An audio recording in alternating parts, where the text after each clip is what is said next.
Have a nice day, children. Today our lesson is Unit 4 from Geography, Migration and Urbanization. I hope first term, that is June to November portion, finished today. So maybe next week we will start to learn. Okay, we will go to the lesson. Migration and urbanization. What is migration? Migration has been defined differently by different experts.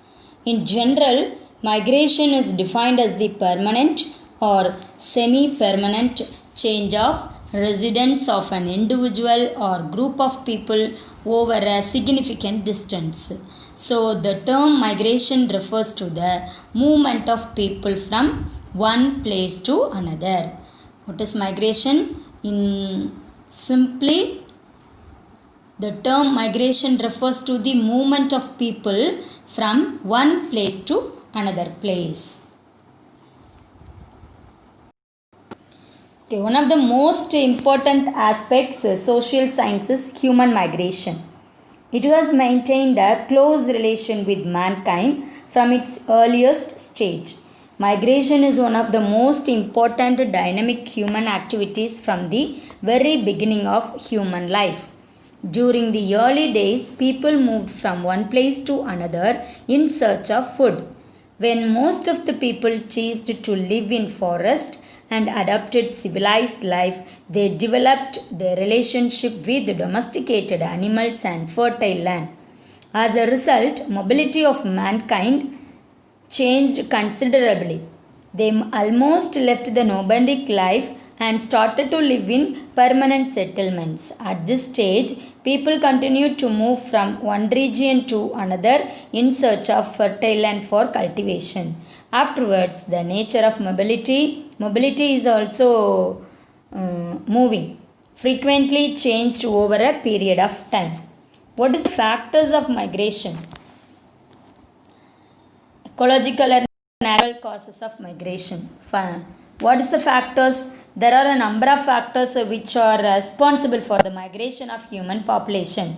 These factors can be grouped under the head of the favorable and unfavorable factors. The favorable factor which attract people towards a location are called pull factors. That is attract pull factor. Unfavorable factor is make the people to move out from a location are called push factors. The various causes which are responsible for human migration is categorized under 5 groups as follows. First one is ecological or natural causes of migration. That is, the causes operate under this category are natural ones. They include volcanic eruption, earthquake, flood, drought, etc. These events force the people to leave their native places and settle in the new areas. The conditions like the availability of water resources, areas free from hazards, pollution, etc. attract the migrants.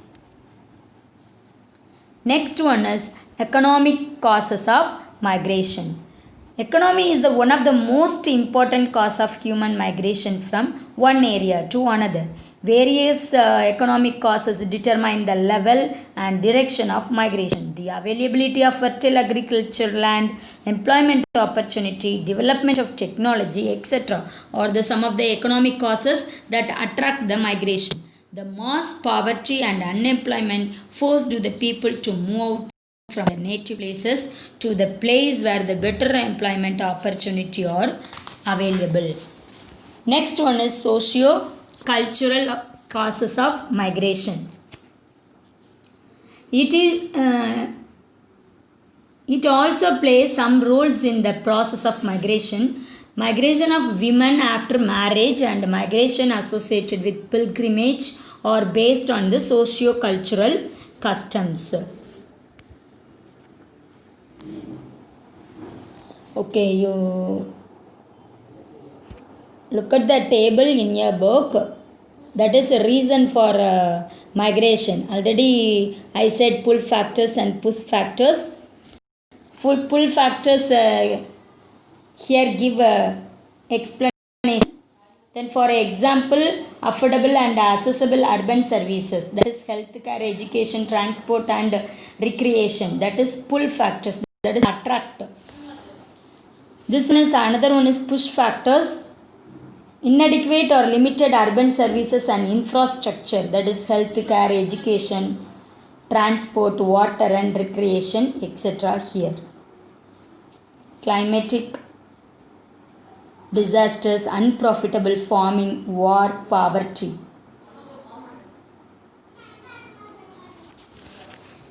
Okay, next one is demographic causes of migration.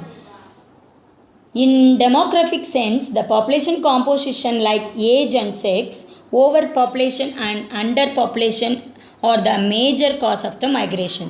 It is well known fact that adults are more majority than any other age groups.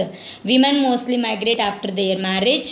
Generally, overpopulation is considered as a push factor and underpopulation to be pull factor in the context of migration. Political causes of migration. Various political causes like colonization, wars, government policies, etc. have always been playing important role in human migration from time to time. Wars have been one of the significant causes of migration since ancient time.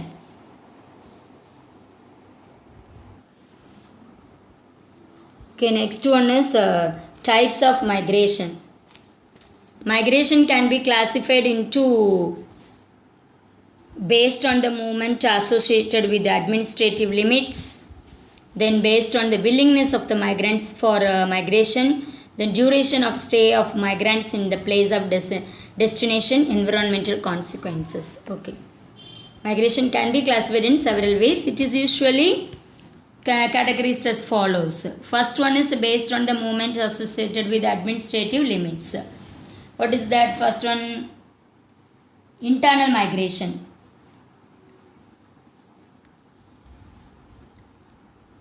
In here, internal migration, what is that? Rural to urban migration, urban to urban migration, rural to rural migration, urban to rural migration.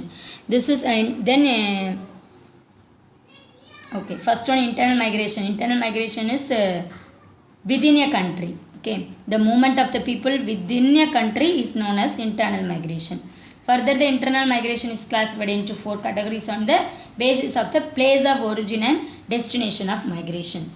First one is rural to urban migration. This movement of population from rural areas to growing towns and cities, mainly in search of employment, education and recreation facilities. Next one, urban to urban. This migration between one urban center to the other, like in search of higher income. Then rural to rural. This is driven by fertile land for cultivation and other sociological factors like marriage, etc.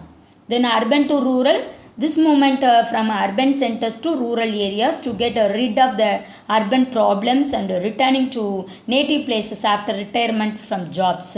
Rural to urban migration is the most common one. Next one is international migration. That is across the national boundaries are known as the international migration. Then based on the willingness of the migrants for migration. What is that? Voluntary migration and involuntary or forced migration. Voluntary, if the migration takes place on person's free will, initiative and desire to live in a better place and to improve their financial status, the migration is said to be a voluntary. Involuntary or forced, that is if the migration takes place against the will of migrants, the migration is termed as involuntary migration. The push factors like war may force the people to emigrate from places of this type. Okay, share of the region in the world population and international migrants by origin 2017. You can see in the table. Okay, next one is based on the duration of stay of migrants in the place of destination. What is that here? Short term, long term, season. Okay, short term migration In this kind of migration, the migrants stay outside only for a short duration before returning to the place of origin. The duration may be from a few days to few months. Next one is long-term migration. It is a kind of migration in which the migrants stay outside at least for a few years. Then seasonal migration. In this type of migration, usually a group of people migrates from their native places during a particular season and returns after end of that season. People migrating to hill stations during summer and the migration of agricultural workers during sowing seasons belong to this category. Transhumance is another example of seasonal migration. Okay, what is a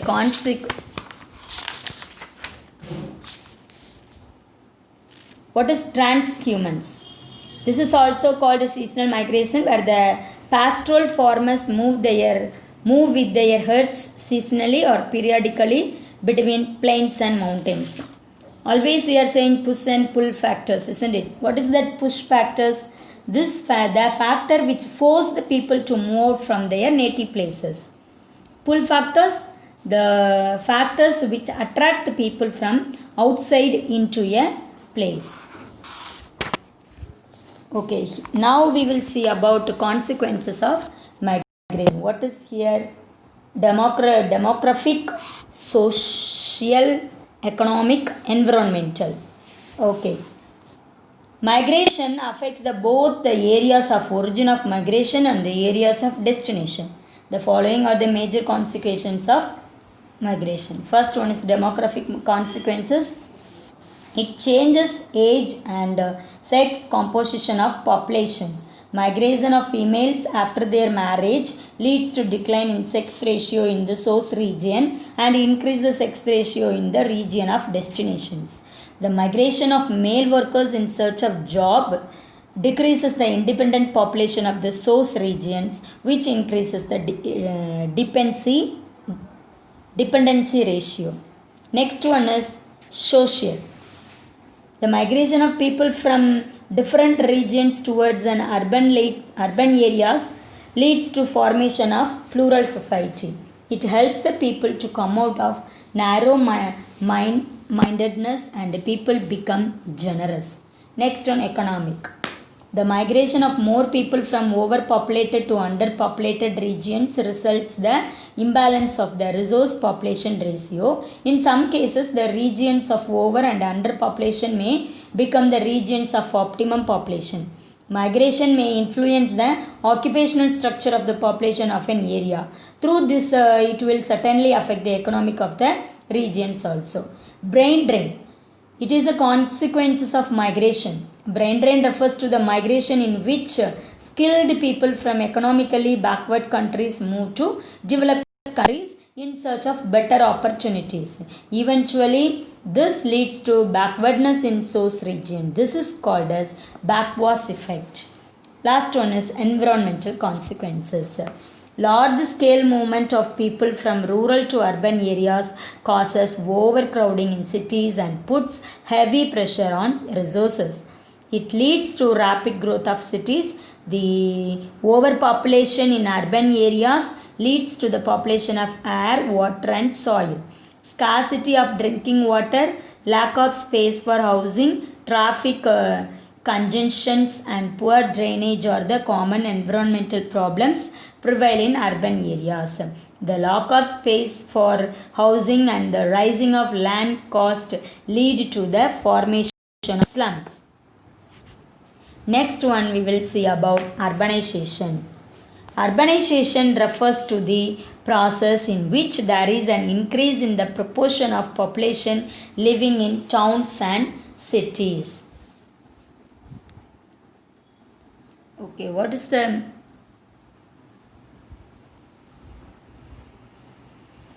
causes of urbanization?